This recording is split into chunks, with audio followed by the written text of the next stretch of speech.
Hello, this is Gary Crowley with DoItYourselfJointPainRelief.com, and this is video 4 of 4 for how to relieve the burning feet sensations that some people have in the very bottom of their feet, in their plantar fascia right here.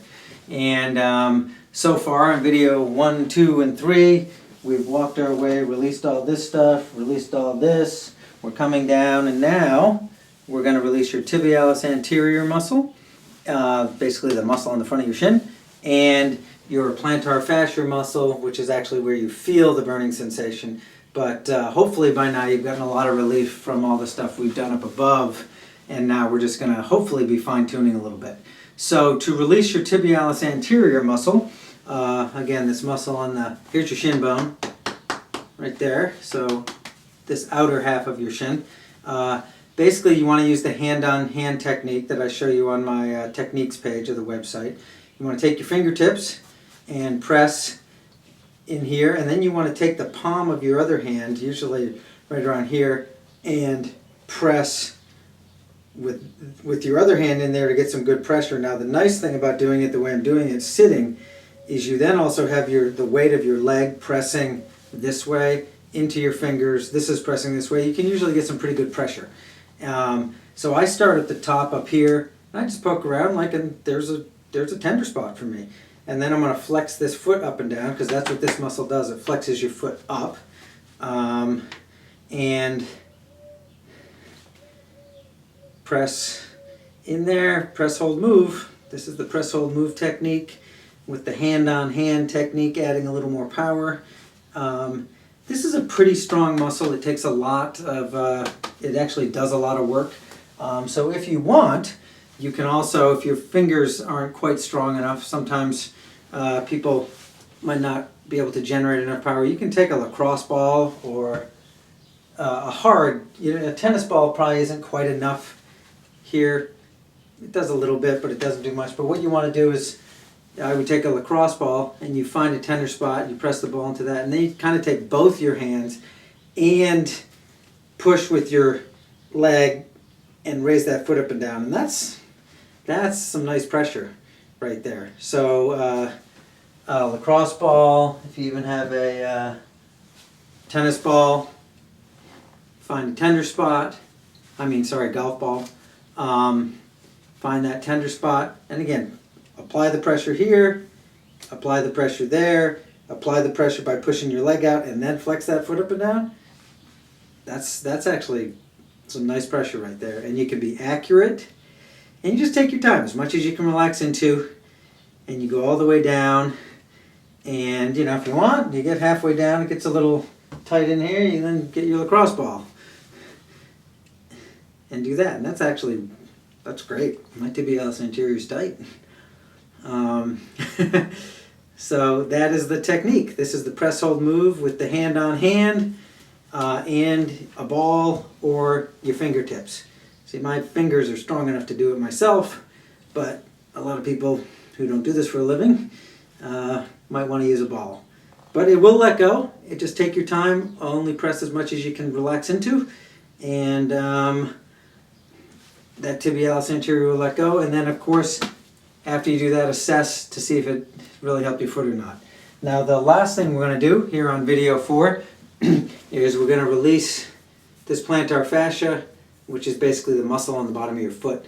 And again, I like this if you're flexible enough, because again, the weight of my leg and the fact that I'm not a Cirque du Soleil contortionist, just getting my leg up in this position, there's a lot of pressure pushing back in my hand.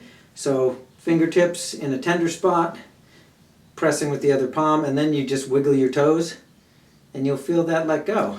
And if you're not flexible enough, you can just do it without the hand on hand, because that's actually pretty tender right there. I'm getting some good release just by doing that. And or you can, if you were maybe not a tennis ball, but you could try a tennis ball. If your foot was on the floor, you can find a tender spot, and basically you can use as much body weight as you want. You can sit, you could even stand. You find a tender spot and then you move those toes. And you can use a lacrosse ball if that's a little better.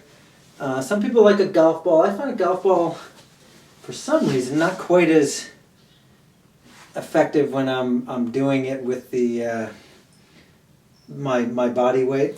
But try whatever you want. And again, I always like, if you're strong enough, fingertips are always great, because I can just sit here. And my plantar fascia is a little tight, so it doesn't take a lot of pressure to make that muscle move, and there it goes. It starts releasing. And you know it's releasing because it starts hurting less. That's the big secret. And let's see, the one other thing for this tibialis anterior that I wanted to mention was you can also just use your body weight with this too. If you have a table of some kind. Now it's a little harder to flex your foot, so you'd want to have your foot hanging off. And if you use your body weight, you can do that too, and that gets in there nicely. You just got a little harder to adjust the ball, but no big deal. And that will release that as well. Okay, so that is video 4 of 4. And if you've followed me all the way along, I would think there's a very, very good chance that the burning sensation in the bottom of your feet is either gone or is noticeably better. So now it is time to assess which stretches or techniques got you the best results.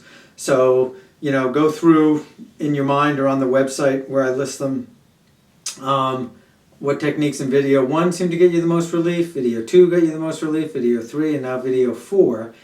And also notice the areas that were still tight, maybe need a little more work, because usually that's where you're going to get big results, is that trouble area that you couldn't quite get. Now that you've undone a lot of other things around it, above and below it, a lot of times you go back there and it will just release. So do that assessment, go back and do the things that need a little more work, go back and do the things that you got great results from, and hopefully your pain will be gone. And usually with this it doesn't come back, because usually it's from something that drove that pattern in there for a long, long time. But if it does come back, you will now know how to fix it. So I do thank you for your time. I hope you will take the time to do these techniques, because I do think it will, you can fix this yourself, which is a very empowering thing, and I look forward to hearing how it goes.